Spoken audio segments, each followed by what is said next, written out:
अच्छा माँ, गरिमा के उसके ससुराल में जाने की सारी तैयारियां हो गई? अरे हाँ भाई, सारी तैयारियां हो गई और उसको खूब सारी शॉपिंग भी करा दी।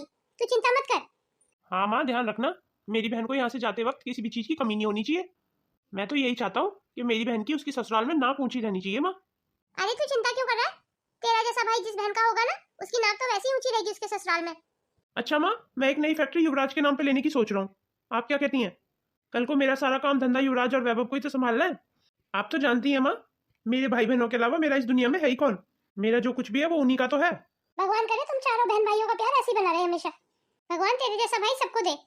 तूने तो अपने बहन भाइयों के चलते अपनी शादी भी नहीं की। अरे माँ, मुझे नहीं करनी कोई शादी फादी, पता नहीं कौन कैसी आ जाएगी। खैर आप इन सब बातों को छोड़िए माँ, छोटी बहू को बोलो जरा मेरे लिए कॉफी बना लाएगी एक कप। ठीक है, मैं भी बोल देती हूँ उसको। लीजिए भैया, आपकी कॉफी। अच्छा बहू, तुझे इस घर में कोई परेशानी तो नहीं है? मेरा मतलब है तू इस घर में खुश तो है? ये कैसे सवाल कर रहे हैं आप भैया? भला मैं खुश क्यों नहीं होंगी? जिस घर में भाई समान जेठ हो, उस घर में भला मैं दुखी रह सकती हूँ? अच्छा बहू, मैं ये कह रहा था तू और युवराज कहीं जाके बाहर घुमाओ, और तुम लोग कहो तो मैं तुम्हारी टिकट भी बुक करा देता हूँ। नहीं भैया, मैं नहीं जाने वाली आपको कहीं छोड़ के। मुझे पता है अगर मैं चली जाऊंगी ना तो आप अपना ध्यान बिल्कुल नहीं रखेंगे। अरे छोटी बहू, ऐसा कुछ भी नहीं है, मैं अपना ध्यान रख लूंगा। फिर भी भैया, मुझे कहीं भी जाने की जरूरत नहीं है। मैं इस घर में बहुत खुश हूँ। चल ठीक है फिर, तेरी जैसी मर्जी। भैया ऑफिस जा रहे हैं, उनका लंच बना के दे दिया? हाँ, लंच तो बना के दे दिया है, पर आज ना भैया की तबीयत मुझे थोड़ी ढीली लग रही है, तो उन्हें जल्दी भेज देना घर। क्यों, क्या हुआ भैया को? अरे इतना घबराने की भी जरूरत नहीं है। अब वो इतना काम करेंगे तो थकान तो हो ही जाती है ना, और थकान से ही उनको थोड़ी हरारत सी होगी है बॉडी में। ये भैया भी ना अपना ध्यान ही नहीं रखते हैं बिल्कुल भी। मैं इनको बोलता भी हूँ भैया आप आराम किया करो, पर मानते ही नहीं। बस भैया का तो हर समय हमारी फिक्र रहती है। अब भैया ने तो तुम तीनों बहन भाइयों को पाला है, तो भला फिक्र नहीं करेंगे? पर इतनी फिक्र भी ना करें ना कि अपनी सेहत पे ही ध्यान ना दे। अच्छा एक बात बताइए, आपने भैया से बात की? किस बारे में? अरे भैया की शादी को लेके। मुझे भैया से बहुत डर लगता है, कहीं मुझे डांट डूट ना दे, इसलिए मैंने बात नहीं की उनसे। आप भी ना हद करते हैं बिल्कुल। अब भैया की शादी तो करवानी है ना हमें। अब तक भैया ने हमारे बारे में सोचा, अब हमें उनके बारे में सोचना है ना। वैसे भी भैया ने अब तक शादी तुम लोगों की वजह से ही नहीं की थी ना, कि पहले उनको अपने भाई बहनों की शादी करनी थी। अब तो तुम तीनों भाई बहनों की शादी होगी है, अब भैया को अपनी शादी के बारे में सोचना चाहिए। मुझे लगता है भैया को शादी कर लेनी चाहिए। उन्हें भी तो अपनी जिंदगी में जीवन साथी की जरूरत होगी ना। हाँ तुम बिल्कुल ठीक कह रही हो, किसी दिन मौका मिलेगा ना तो भैया से उनकी शादी के बारे में बात करेंगे। हाँ, बात तो करनी पड़ेगी ना, नहीं तो भैया अपने बारे में खुद तो सोचेंगे नहीं।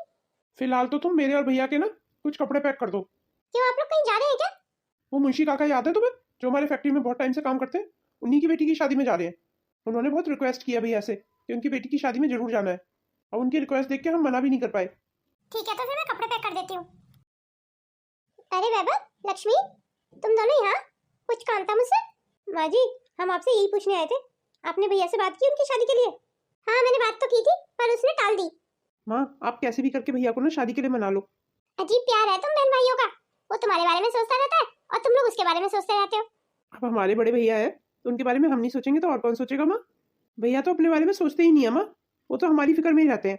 मैं ये कैसे भूल सकता हूँ माँ कि भैया ने हम लोगों के लिए कितनी मेहनत की है। बाबूजी के जाने के बाद भैया ने तो हमारी देखरेख की माँ। बाबूजी तो अपनी जिम्मेदारी से भाग गए माँ, पर भैया ने सारी जिम्मेदारी निभाई। आज हम जो कुछ भी हैं वो भैया की बदौलत ही तो है माँ। भैया के बिना तो हमारा कोई वजूद ही नहीं है माँ। इसीलिए माँ अब हमें भैया के बारे में सोचना है। अब हम चाहते हैं कि भैया का ध्यान रखने वाली भी कोई आ जाए, जिसके साथ वो अपना सुख दुख बांट सकें। तू बिल्कुल ठीक कह रहा है वैभव, तू बिल्कुल चिंता मत कर, मैं धीरे से इस बारे में फिर बात करूंगी। अब तुम दोनों जाओ आराम करो। मुझे पता है ये युवराज और वैभव अब मानेंगे नहीं, ये अपने बड़े भाई दिलीप की शादी करा के ही मानेंगे। बस अब धीरज मान जाए इस शादी के लिए। हो गई सारी तैयारी जाने की? अच्छा समय पे खाना खा लेना और अपना ध्यान रखना रास्ते में। युवराज, अपने बड़े भाई का अच्छे से ध्यान रखना, वो तो ध्यान रखेगा नहीं अपना। माँ बिल्कुल फिक्र मत करो, मैं इसीलिए तो जा रहा हूँ भैया के साथ। चलो तुम लोग जल्दी निकल जाओ, नहीं तो तुम्हारी ट्रेन छूट जाएगी। माँ, माँ, देखो माँ, भैया ने शादी कर ली। अरे धीरज, ये सब क्या है? तूने यूं अचानक से हमें बिना बताए शादी कर ली और हम लोगों को बताया भी नहीं। माँ बताने का समय ही कहाँ मिला, सब कुछ इतनी जल्दबाजी में जो हो गया। पर युवराज बेटा, ये चमत्कार कैसे हुआ? धीरज ने शादी कैसे कर ली? धीरज तो शादी से कोसों दूर भागता था, ये इतनी आसानी से मान कैसे गया? आपको पता है माँ, भाभी जो है ना मुंशी काका की बेटी है, हम जिनकी शादी में गए थे। आपको पता है लड़के वालों ने ना दहेज के चलते वहां पे तमाशा खड़ा कर दिया था। वो अपनी बारात वापस लेके जा रहे थे, और मुंशी काका और उनकी बीवी का तो रो रो के बुरा हाल था। गांव और बिरादरी के डर से वो तो भिड़ने को तैयार थे माँ। इसीलिए भैया को इनसे शादी करनी पड़ी। अरे ये तो बुरा भी हुआ और अच्छा भी हो गया, पर मैं तो बहुत खुश हूँ आज। हम सब यही तो चाहते थे कि धीरज शादी कर ले, भगवान की दया से आज वो काम भी हो गया। आजा बहू, अंदर आजा। अच्छा तुलसी, आज से ये घर तुम्हारा है। घर में बाकी सबसे तो तुम मिल ही चुकी हो। और मैं तुम्हें बता दूं, मैं अपने बहन भाइयों को बहुत प्यार करता हूँ। अगर मैं ये कहूँ कि मैं उन्हीं के लिए जी रहा हूँ तो ये गलत नहीं होगा। और मैं तुमसे भी यही उम्मीद करता हूँ कि तुम भी उनको उतना ही प्यार देना। बाकी इस घर में तुम्हें कोई कमी नहीं होगी। जी मैं समझ गई, आप जैसा बोलेंगे मैं वैसा ही करूंगी। आपका तो बहुत बड़ा एहसान है मुझ पे, आपने मुझ जैसी गरीब से शादी की। कहाँ आप और कहाँ मैं? आज के बाद अपने आप को कभी गरीब मत बोलना। पति की दौलत पे पत्नी का बराबर का हक होता है। मेरा जो कुछ है वो तुम्हारा ही तो है। अब तुम इस घर की मालकिन हो, और मालकिन होने के नाते तुम्हें जिम्मेदारियां और बढ़ जाती है। अब ये सारा घर तुम्हें ही संभालना है। पता नहीं मैं इस जिम्मेदारी को संभाल पाऊंगी या नहीं। मुझे यकीन है तुम इस जिम्मेदारी को बहुत अच्छे से निभाओगी। और बाकी माँ भी तो है तुम्हारी मदद करने के लिए। तुम्हें कोई भी परेशानी आए ना तो माँ तुम्हारी मदद कर देंगी। ठीक है, तो मैं चलता हूँ। इन्होंने क्या कहा? मैं भी इस घर की मालकिन हूँ? इतना बड़ा घर, इतना सारा सामान, ये सब क्या मेरा है आज के बाद? घर में अब मुझे ही सबकी देखभाल करनी है? अरे वाह भगवान जी, आपने तो मेरी किस्मत खोल दी। अब मेरे गरीबी के दिन खत्म हो गए, अब तो मैं सब पे हुक्म चलाऊंगी। इस घर में तो पैसे की कोई कमी नहीं है, यहाँ तो मैं अपने मनमर्जी का खाना भी खा सकती हूँ। पैसों के चलते मुझे बहुत सारे शौक अपने मारने पड़ते थे पहले, अब तो मैं बहुत सारे अच्छे अच्छे कपड़े पहना करूंगी। आखिर सब कुछ मेरा है तो मैं तो जो चाहे वो कर सकती हूँ। पहली बार जब इनको देखा था ना तो मुझे लग रहा था कि शादी के लिए मना कर दूं। उस समय तो मुझे बहुत बुरा लगा था कि मुझे ऐसे अधेड़ उम्र के आदमी के साथ शादी करनी पड़ेगी, पर भगवान को कुछ और ही मंजूर था, तभी तो उसने मुझे यहाँ भेज दिया।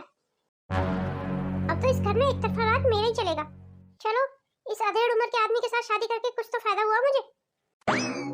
भाभी, हम आपसे ये पूछने आए थे, आपको इस घर में किसी चीज की जरूरत तो नहीं है? आपको अगर कुछ भी चाहिए ना भाभी तो आप हमें कहिएगा, खुद मत करने लगना। हम लोग किस दिन काम आएंगे? हम दोनों आपकी देवरानी है, पर आपकी बहन की तरह ही है भाभी। आप निसंकोच कोई भी परेशानी हमें बता। और हाँ भाभी, जैसे भैया सबका ध्यान रखते हैं ना घर में, आप भैया का ध्यान रखना। हमारे भैया बहुत अच्छे हैं, तो मैंने कब उन्हें बुरा बोला? अब मैं आ गई हूँ ना, अब मैं उनका ध्यान रख लूंगी, आपको फिक्र करने की जरूरत नहीं है। वैसे ये बात तुम लोगों को मुझे क्यों समझाने की जरूरत पड़ी, मुझे ये समझ नहीं आ रहा है। ये बात तो ये मुझे बोल के गए कि मैं तुम्हारी जरूरतों का ध्यान रखूंगी। अब मैं मालकिन जो हूँ इस घर की। लगता है भाभी आप हमारी बातों को बुरा मान गई, हमारा वो मतलब बिल्कुल नहीं था। अब मैं इतनी पागल भी नहीं हूँ कि किसी के मतलब ना जान सकूं। मैं भले ही गांव से आई हूँ और मुझे सब कुछ पता है कि कौन कैसा होता है। अब आप जाइए, मुझे आराम करना है, और एक गिलास दूध भिजवा दीजिए बादाम वाला मेरे कमरे में। जी ठीक है भाभी, मैं अभी ले आती हूँ। अब जो कुछ है सब मेरा है, तो मेरा रुतबा तो होना ही चाहिए इस घर में। और वैसे भी ये बोल के तो गए कि मैं इस घर की मालकिन हूँ, तो मालकिन होने के नाते मुझे इस घर पे नजर बना के रखनी होगी। और ये लाल साड़ी वाली क्या बोल रही थी कि मेरे भैया का ध्यान रखना, जैसे अगर ये ना बोलती तो मैं ध्यान ही ना रखती। अब मैं उनकी पत्नी हूँ तो मैं ही तो ध्यान रखूंगी उनका। मुझे भी ना बहुत जल्दी गुस्सा आ जाता है। मुझे इस घर पे ना सब पे नजर बना के रखनी होगी, और मुझे देखना होगा कि आखिर चल क्या रहा है इस घर में, और उसके बाद अपना रुतबा और औहदा तो मुझे बना के रखना ही होगा सब पे। बहू, पग फेरे के लिए ना तेरे मम्मी और पापा आने वाले हैं, तो तू उनके खाने पीने का इंतजाम कर ले। जी ठीक है माँ जी। अरे वाह, मेरे मम्मी और पापा आ रहे हैं। मेरा घर देख के वो कितने खुश हो जाएंगे ना कि उनकी बेटी कितने बड़े घर में आ गई है। अब तो मेरे मायके वाले भी मेरी इज्जत किया करेंगे। पहले सब लोग मुझे चलते फिरते डांट दिया करते थे। अब मैं पहले वाली तुलसी नहीं रही, अब मैं अमीर हो गई हूँ। अब मैं इतने बड़े घर की मालकिन हो गई हूँ। तुलसी, यहाँ खड़े होके क्या सोच रही हो? जी कुछ खास नहीं, वो मम्मी पापा आ रहे हैं ना पग फेरे के लिए, उन्हीं का इंतजार कर रही थी, बस उन्हीं के बारे में सोच रही थी।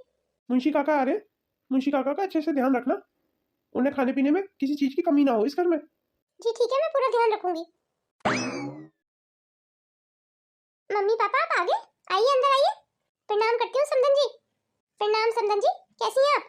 अब जिन लोगों पे आपका आशीर्वाद हो वो तो अच्छे ही होंगे ना। अरे समधन जी, आशीर्वाद तो ऊपर वाले का है, भला हमारी क्या औकात। आइए आप अंदर आइए। मेरी बेटी के तो भाग खुल गए जो इस घर में शादी होके आ गई। आप तो यही खामखा हमारी तारीफ कर रही हैं। तुलसी बेटा, जा अपने मम्मी पापा को अंदर ले जा कमरे में। जी ठीक है मम्मी जी, ले जाती हूँ। चलिए मम्मी पापा, मैं आपको अपना कमरा दिखाती हूँ। अरे वाह तुलसी बेटा, तेरा घर तो बहुत अच्छा है। देख लो माँ, मेरी किस्मत मुझे कहाँ ले आई। अब आप देखना माँ, सब मेरी कितनी इज्जत किया करेंगे। आखिर मेरा इतना बड़ा घर जो हो गया, अब मैं इतने बड़े घर की मालकिन जो हो गई हूँ। ये तू कैसी अजीब बातें कर रही है तुलसी? क्यों माँ, मैंने गलत क्या कहा? मेरा मतलब तुलसी बेटा, तुझे आए अभी एक हफ्ता ही तो हुआ है और तू इस तरीके की बातें कर रही है। हमेशा इंसान को धरती पे ही रहना चाहिए, आसमान पे उड़ने का ख्वाब नहीं देखना चाहिए। जो आसमान में उड़ते हैं ना वो आके धरती पे ही गिरते हैं। इंसान को अपनी हैसियत कभी नहीं भूलनी चाहिए। एक पत्नी का धर्म अपने पति की सेवा करना ही होता है। पति के चरणों में ही पत्नी का स्वर्ग है। बस इस बात को कभी मत भूलना। और सही मायने में मालिक तो दामाद जी हैं। उनकी वजह से ही तो आज सब कुछ है। और ये बात भी कहीं तक सच है कि अगर वो मालिक है तो उनकी पत्नी होने के नाते मालकिन है। पर अपने आप को थोड़ा समय तो दे। और मैं तो तेरे को यही समझाऊंगी कि मालकिन वगैरह होना भूल जा और यहाँ पे सबका दिल जीतने की कोशिश कर। और जैसे सब लोग रह रहे ऐसे उनके साथ प्यार से रह। अरे माँ, तो मैं कौन सा सबसे लड़ रही हूँ, पर मालकिन तो हुई ना मैं। और रही बात जिम्मेदारियों की, तो मेरी कोई जिम्मेदारी नहीं है। मेरा काम तो सिर्फ ऑर्डर चलाना है। ऑर्डर चलाना है, पर किस पे? मेरे देवरों पे, देवरानियों पे, और किस पे? ज्यादा टीवी देख देख के ना तेरा दिमाग खराब हो गया तुलसी, जो इस तरीके की बातें कर रही है। ओहो माँ, अब आप मुझसे इस तरीके से बात नहीं कर सकती। अब मैं इतने बड़े घर की बहू हो गई हूँ, इस घर की मालकिन बन गई हूँ। और आपने देखा नहीं मेरा रुतबा आ रहा था। और आप ही बताइए माँ, मैं उड़ूं क्यों नहीं? पूरे गांव में इतना बड़ा घर है किसी का जितना मेरा है ये? तू तो अभी अभी आई है तुलसी इस घर में ब्याह के। ये सब कुछ तो दामाद जी का है।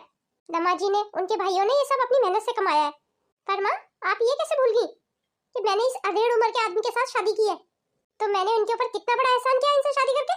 मैं अगर चाहती ना माँ, तो इस शादी के लिए मना भी कर सकती थी। एहसान तूने नहीं किया दामाद जी पे, दामाद जी ने हम पे किया है तुलसी। ये बात तू कम समझेगी। मेरी एक बात हमेशा याद रखना तुलसी, औरत वही है जो अपने पति के मन को भाती है। कहीं ऐसा ना हो तू अपनी हरकतों की वजह से दामाद जी के दिल से ही उतर जाए। आप भी ना माँ हमेशा लेक्चर देना शुरू कर देती है मुझे। अच्छा तुलसी, एक बात बता मुझे, तूने इस एक हफ्ते में किसको क्या खिलाया बना के? किसकी क्या सेवा की है? अपनी सास को खाना दिया है बना के? कभी दामाद जी को चाय दी है बना के? मुझे ये सब करने की क्या जरूरत है माँ? मेरी दो देवरानियां हैं ये सब करने के लिए। बस यहीं पे तू गलती कर रही है। पैसों से नहीं, अपने स्वभाव से मालकिन बन। जिस दिन तू दामाद जी के दिल को भागी ना, तब तू सही मायने में मालकिन बनेगी इस घर की। और वैसे भी तुझे घर पैसे से क्या लेना है तुलसी? तू सिर्फ दामाद जी की सेवा कर। एक औरत की सारी दौलत तो उसका पति ही है। अगर तेरा पति तेरे साथ है ना, तभी तेरी इज्जत होगी, नहीं तो कोई नहीं पूछेगा तुझे। आप तो माँ बहुत ज्ञान देती हैं। मेरा सारा मूड ही खराब कर दिया आपने। मैंने ऐसे अधेड़ उम्र के आदमी के साथ शादी कर ली, ये क्या कम एहसान है मेरा जो अब मैं उनका ध्यान भी रखूं? अगर तुझे मालकिन बनना है ना, तो दामाद जी का ध्यान तो रखना ही पड़ेगा। मालकिन तो मैं वैसे भी बन चुकी हूँ माँ। जो मेरे पति के पास दौलत है वो मेरी भी तो हो गई। चल खैर, तुझे मैं तो नहीं समझा सकती, अब तुझे वक्त ही समझाएगा। आप ये सब बातें छोड़िए माँ, अब बाहर आ जाइए, मैं आपको चाय पानी पिलवाती हूँ। ये तुलसी कैसी बातें कर रही थी? मुझे तो इसकी बातें सुनकर डर लग रहा है। अभी तो इसकी शादी को एक हफ्ता भी नहीं हुआ और ये क्या मालकिन मालकिन बोल रही थी? एक हफ्ते में इसमें इतना घमंड आ गया। आप तो जानते ही है ना, ये हमेशा से ही ऐसी है। गांव में नहीं देखा आपने कितना दिखावा करती घूमती थी? मुझे तो अब डर इस बात का है, कहीं अपने हाथों से अपना घर खराब ना कर ले। कहीं इस घर में कुछ ऐसा ना कर बैठे जो किसी को पसंद ना आए, खासकर दामाद जी को। उफ, आज तो मैं बहुत थक गई। समाज में अब मेरी कितनी इज्जत हो गई है। सब लोग मुझे अब दूर से ही नमस्ते करते हैं। सब लोग मुझ पर गर्व करते होंगे कि मैंने ऐसे अधेड़ उम्र के आदमी के साथ शादी की। अब मेरा अपना अलग रुतबा और औहदा हो गया इस समाज में। लक्ष्मी, लक्ष्मी। जी कहिए दीदी। ये लो लक्ष्मी, मेरा पर्स उठा के रख दो मेरे कमरे में। और हाँ, मेरे लिए एक गिलास पानी ले आओ। जी ठीक है दीदी, अभी ले आती हूँ। मुझे आपसे एक जरूरी बात करनी है। हाँ कहो ना, कैसी जरूरी बात? वो मैं सोच रही थी कल मैं अपने मायके हो आती हूँ। हाँ हाँ, तो ये तो अच्छी बात है, मैं भी चलूंगा तुम्हारे साथ। नहीं नहीं, आपको चलने की जरूरत नहीं है, मैं ड्राइवर के साथ ही चली जाऊंगी। अच्छा ठीक है, मैं ड्राइवर को बोल दूंगा। इस आदमी को हर जगह मेरे साथ चलना होता है। ये अगर मेरे साथ खड़े होते तो हम दोनों की जोड़ी कितनी गंदी लगती है। अगर मैं इनके साथ हर जगह जाने लगी तो कोई क्या बोलेगा कि कितनी गंदी जोड़ी है दोनों की। माँ जी, गरिमा दीदी के लिए सब तैयारियां हो गई हैं। उनके यहाँ सारा सामान जाना है ना होली पे, तो आप एक बार देख लीजिए। हाँ बहू, सारा सामान बिल्कुल ठीक है। दिलीप तो अपनी बहन को हर तीज त्योहार पे इतना ही देता है। मैं उसको बोलती भी हूँ इतना सब कुछ करने की जरूरत नहीं है। गरिमा भी बोलती है, पर वो मानता ही नहीं है। कहता है हम कमाई किस लिए रहे। तो ठीक तो कहते हैं माँ जी, अब जब है तो देना ही चाहिए धी बेटी को। कौन सी कमी आ जाएगी? धी बेटी को देने से तो बढ़ता ही है, कमी नहीं आती कभी। और वैसे भी हमारे भैया है वो घर में सबकी जरूरतों का ध्यान रखते हैं। हमने तो उन्हें कभी जेठ जी माना ही नहीं। वो जेठ कम, हमारे बड़े भाई ज्यादा है। ये तो तूने बिल्कुल सही बात कही बहू। अच्छा अब तू जा और तुलसी को बुला ला, वो भी सारा सामान देख लेगी। वो देख लेगी ना, उसके बाद युवराज और वैभव सारा सामान गरिमा के यहाँ दे आएंगे। जी ठीक है, मैं तुलसी भाभी को भी बुला लाती हूँ मैं। अच्छा किया दिलीप, तू भी आ गया। ले अब तू भी देख ले सारा सामान। गरिमा के लिए कोई कमी तो नहीं है? अगर कमी है तो बता दे, देख के बता दे, कुछ कम ज्यादा तो नहीं करना है। माँ कम मत करना, ज्यादा ही करना। और आपने देख लिया तो मुझे देखने की क्या जरूरत है? वैसे भी मेरा सब कुछ तो मेरे बहन भाइयों का ही है माँ, और धी बेटियों को तो जितना भी दे दो उतना कम ही है। ठीक है माँ, अभी थोड़ी देर में आता हूँ मैं। जी कहिए मम्मी जी, आपने मुझे बुलाया? हाँ बहू, मैंने बुलाया। वो गरिमा के यहाँ ना ये सारा सामान जाना है, होली आ रही है ना इसलिए। अब तू भी देख ले सारा सामान, कुछ कम ज्यादा तो नहीं है। ये ये सब क्या है बाजी? इतना सारा सामान, इतनी सारी साड़ियाँ, इतने सारे पैसे, ये गिफ्ट, और ये क्या, सोने का हार? माँ जी, आपको नहीं लगता ये सामान कुछ ज्यादा है? पर बहू, गरिमा को तो हर तीज त्योहार पे इतना ही सामान जाता है। अब तक जाता था माँ जी, पर आगे से अब नहीं जाएगा। ये तू क्या कह रही है बहू? दिलीप सुनेगा ना तो बहुत नाराज हो जाएगा। वो इसलिए ना माँ जी कि आपने कभी इन्हें समझाया नहीं ना, आपने इन्हें कभी मना ही नहीं किया। इतना सारा सामान देने की क्या जरूरत है? इन्होंने अगर एक बोला तो आपने दो दिया, और भला आप क्यों मना करने लगी माँ जी? गरिमा दीदी अब आपकी बेटी जो ठहरी, आप तो अपनी बेटी का घर भर रही है माँ जी, भले ही बेटे का घर खाली हो जाए। ये तू कैसी अजीब बातें कर रही है बहू? ये तू क्या अपना तेरा कर रही है? क्यों माँ जी, सच्चाई अच्छी नहीं लगी ना सुन के? आप खुद सोचिए माँ जी, इतना सामान देने की क्या जरूरत है?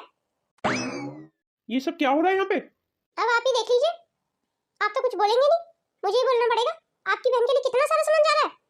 अब आपकी बहन की शादी कर दी, अब वो अपने घर की होगी, अब हमारी जिम्मेदारी थोड़ी है कि हम उसे जिंदगी भर पालते रहे। वैसे भी बहन बेटियों के यहाँ तीज त्योहारों पे सिर्फ 1-2 किलो मिठाइयाँ जाती है। इतने सारे सामान का क्या मतलब है कि सोने का हार जा रहा है, इतनी सारी साड़ियाँ जा रही हैं, इतने सारे गिफ्ट जा रहे हैं, इतना सारा कैश जा रहा है, ये सब क्यों? पर गरिमा मेरी इकलौती बहन है, मैं उसे हर तीज त्योहार पे ऐसे ही सामान भेजता हूँ। भेजते थे पर अब नहीं भेजेंगे।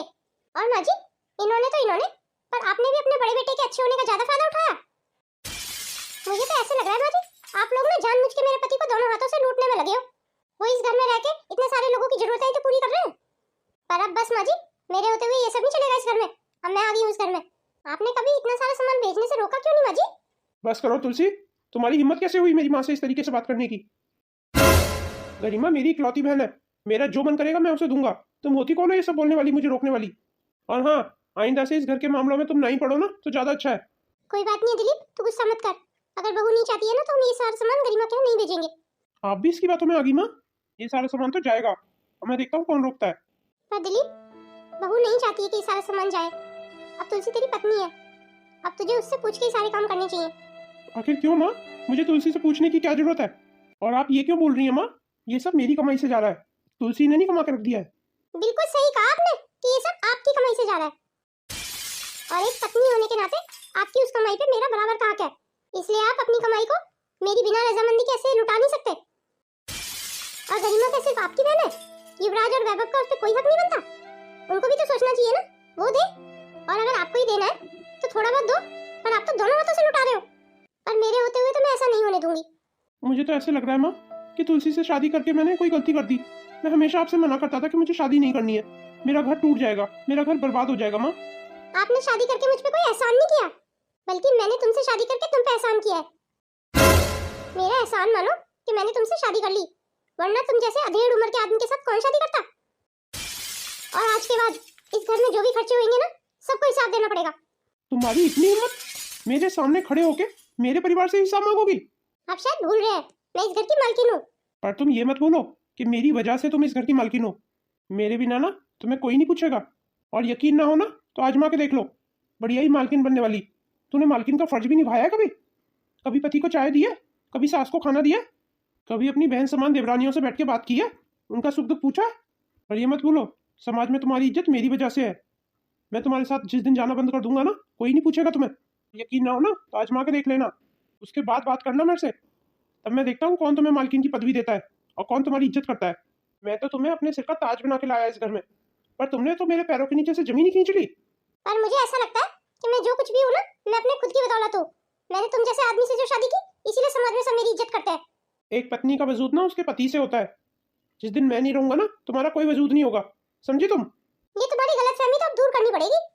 मेरा भी समाज में अलग नाम है, अब लोग मुझे भी दूर से नमस्ते करते हैं, और मुझे तुम्हारे नाम के सहारे की जरूरत नहीं है। तो फिर ठीक है, आज के बाद तुम अकेली रहोगी, मेरे परिवार का कोई भी सदस्य तुमसे बात नहीं करेगा। तुम जहाँ भी जाओगी अकेले जाओगी, तब मैं देखता हूँ कौन तुम्हारी कितनी इज्जत करता है। पर हाँ, मैं तुम्हें इस घर में नहीं रहने दूंगा। तुम एक काम करो, अपने मायके चली जाओ। जब तक तुम्हें जिंदगी का आईना नहीं दिखाई देता है ना, तब तक तुम अपने मायके में रहो। मैं तुम्हें हर महीने खर्चा भेजा करूंगा, क्योंकि मैं तुम्हारी तरह छोटी सोच वाला नहीं हूँ ना। बस माँ, इसी दिन से बचने के लिए मैं शादी नहीं करना चाहता था। तू चिंता मत कर दिलीप, अभी बहू ना समझ है, उसे धीरे धीरे सब समझ आ जाएगा। अरे तुलसी, तू ऐसे अचानक से? भाभी, मेरा बैग उठा के रख दो और मेरे लिए एक कप चाय बना दो। जी ठीक है दीदी, अभी बना लाती हूँ। ये क्या तुलसी, दामाजी नहीं आए तेरे साथ, अकेली आ गई तू? क्यों माँ, ये मेरा घर नहीं है, मैं यहाँ अकेली नहीं आ सकती। और वैसे भी मेरा अब तुम्हारे दामाजी से कोई मतलब नहीं है। ये क्या कह रही है तू? तू क्या दामाजी से लड़के आई है? ओहो माँ, आप तो बहुत सवाल जवाब करती है। भाभी को बोलो जरा मेरा सामान अंदर उठा के रखेंगी। नहीं, पहले तू मुझे सारी बात बता, आखिर हुआ क्या है? हाँ हाँ माँ, सारी बात बता दूंगी, क्योंकि अब मैं यहीं रहने वाली हूँ। चलो मैं ही रख देती हूँ अपना सामान उठा के, आप तो भाभी को बोलेंगे नहीं। क्या इतना कुछ हो गया? देख तुलसी, अब हमने तेरी शादी कर दी, हमने तेरा जिंदगी भर का ठेका नहीं लिया है। ये आप कैसी बातें कर रही हैं माँ? आप चिंता मत कीजिए माँ, मैं यहाँ रहने के पैसे दूंगी आपको। तू पैसे की धमक दे रही है मुझे? तू अपने पैसे अपने पास रख, हमें नहीं चाहिए तेरे पैसे। पर तू यहाँ नहीं रह सकती, मैं भी बहू बेटे वाली हूँ, मैं अपना घर खराब नहीं कर सकती तेरी वजह से। कल को तू अपनी भाभी से लड़ेगी, फिर तेरी भाभी गुस्सा होकर चली जाएगी। ना ना ना, मैं ये नहीं होने दूंगी। और माँ, इससे पहले भी तो मैं 2-3 बार आई हूँ, तब तो आप बड़ी इज्जत करती थी मेरी। अब क्या हो गया? क्योंकि इस बार तो दामाजी से लड़के आई है, और एक औरत की उसके पति के बिना कहीं इज्जत नहीं होती, उसके मायके में भी नहीं। आप माँ हो या कसाई हो? अपनी बेटी से कौन इस तरीके से बात करता है? देख तुलसी, पहले तो तू अपनी आवाज नीचे करके बात कर मुझसे। तू तो अपनी मायके की भी पहले कभी सगी नहीं थी, और अब तू अपने ससुराल से भी भगा दी गई है। मैं तुझे अपने पास नहीं रखूंगी, कान खोल के सुन ले तू। हाँ, आज रात तो रुक जा, कल तू अपना इंतजाम और कहीं कर लेना। अम्मा को क्या लगता है मैं अलग नहीं रह सकती? मेरी समाज में बहुत इज्जत है, मैं और कहीं रह लूंगी जाके। अभी मैं शहर जाऊंगी ना, तो 10 लोग मेरी मदद कर देंगे। मिस्टर शर्मा ही बहुत है मेरी मदद करने के लिए। तो अभी फोन लगाती हूँ उनको मैं। माँ अपने आप को समझती क्या है? हेलो मिस्टर शर्मा, मैं बोल रही हूँ तुलसी। मिस्टर शर्मा, मुझे आपसे काम था। वो क्या है ना, मेरा ना रहने का इंतजाम करा दीजिए, मुझे अच्छा सा फ्लैट दिलाइए शहर में। अरे भाभी जी, आपको फ्लैट की क्या जरूरत है? आप तो इतने बड़े घर की बहू हैं। वो घर तो मैंने छोड़ दिया mister Sharma. Hello hello mister Sharma, hello mister Sharma. अरे फोन काट दिया। मिस्टर शर्मा, मेरा फोन ऐसे कैसे काट सकते हैं? चलो मिस्टर चौहान को फोन करके देखती हूँ। ये क्या, सब फोन काट रहे हैं, कोई बात ही नहीं कर रहा है मुझसे। पहले यही सारे लोग मुझे दूर से नमस्ते करते थे, अब ये सारे लोग मुझसे बात करना भी पसंद नहीं कर रहे। कहीं कहीं मैंने अपना ससुराल छोड़ के गलती तो नहीं कर दी? क्या मेरी इज्जत सचमुच मेरे पति की वजह से थी? क्या मेरे पति के बिना मेरा कोई वजूद नहीं है? माँ ने तो मुझे साफ मना कर दिया यहाँ रहने के लिए, अब मैं कहाँ जाऊंगी? शायद सबको पता चल गया है कि मैं उनसे अलग हो गई हूँ, इसीलिए मुझसे कोई बात ही नहीं कर रहा। पहले यही सारे लोग कितनी इज्जत करते थे मेरी। लगता है तुझे तेरी गलती का एहसास हो गया है। देख तुलसी, किस्मत वाली है तू जो तुझे ऐसा ससुराल मिला है। जा, जाके अपने रूठे हुए पति को मना ले, अभी तो कुछ भी नहीं बिगड़ा है। कहीं ऐसा ना हो बहुत देर हो जाए। अपने इन सपनों की दुनिया से बाहर निकल तुलसी, और असल दुनिया में आ जा। जीवन की हकीकत यही है। और तू ये कैसे भूल गई कि तेरे अलावा भी तो 2 बहुएं और रह रही हैं तेरे ससुराल में। कितने आराम से और कितने प्यार से रह रही है वो। तेरी सास है, ननद है, देवर है, भरा पूरा परिवार है। कभी लड़ाई झगड़ा सुना है? सब लोग कितनी तारीफ करते हैं उस परिवार की। और रही बात तेरे मालकिन होने की, तो तू अकेली मालकिन नहीं है वहाँ की, उस परिवार पे सभी मालिक है। जब तेरे पति वहाँ के सारे करता धरता होते हुए भी उन्होंने कभी मालिकाना हक नहीं जताया, तो तू कौन होती है जो अपना मालिक होने का धौंस जमा रही है? और रही बात तेरी ननद को देने लेने की, तो तेरे पति भी इतना कमाते हैं, अगर उन्होंने अपनी बहन को कुछ दे दिया तो तुझे क्या फर्क पड़ रहा है उससे? देने दे उन्हें। तुझे तो बल्कि खुश होना चाहिए कि तेरे पति को भगवान ने देने वाले हाथ दिए, मांगने वाले नहीं। आपने बिल्कुल ठीक कहा माँ, मैं अब वापस चली जाऊंगी। मैं उनके एहसानों को कैसे भूल गई माँ? उन्होंने तो कितने बुरे वक्त में मेरा हाथ थामा था। ये तो तेरी किस्मत है या तू इतने अच्छे घर में चली गई। तुझे इतना अच्छा पति मिला है, इतना अच्छा परिवार मिला है, उनकी कदर कर। जा अब अपने घर लौट जा, अपने रूठे हुए को मना ले। ठीक है माँ, मैं कल ही चली जाऊंगी, पर आज तो मैं यहाँ रुक सकती हूँ ना? हाँ, पर इसी शर्त पे कि तू कल चली जाएगी अपने घर, बस सिर्फ आज रात ही रुक सकती है। ठीक है माँ, मैं समझ गई। अरे अरे तुलसी, ये तुम क्या कर रही हो? चलो उठो। मैं अब समझ गई हूँ, मेरा वजूद आपसे ही है। पहले आप मुझे माफ कीजिए, तभी मैं आपके पैर छोड़ूंगी। हाँ हाँ ठीक है, मैंने तुम्हें माफ किया, चलो अब उठो। हाँ जी, मैं आपसे भी हाथ जोड़ के माफी मांगती हूँ, मुझे माफ कर दीजिए। मैंने आपसे बहुत बदतमीजी से बात की। तुझे तेरी गलती का एहसास हो गया ना बहू, यही बहुत है हमारे लिए। और तू अपने घर लौट आई, और तू यकीन मान बहू, तेरी और दिलीप की खुशी से बढ़ के हमारे लिए और कुछ भी नहीं है। ठीक है मालकिन साहिबा। माँ जी, मुझे नहीं बनना कोई मालकिन फालकिन, मुझे तो बस आप लोगों की सेवा करनी है। अच्छा रोना तो बंद कर, पहले आप वादा करो आप मुझे कभी मालकिन नहीं बोलोगी। अच्छा हाँ नहीं बोलेंगे मालकिन साहिबा।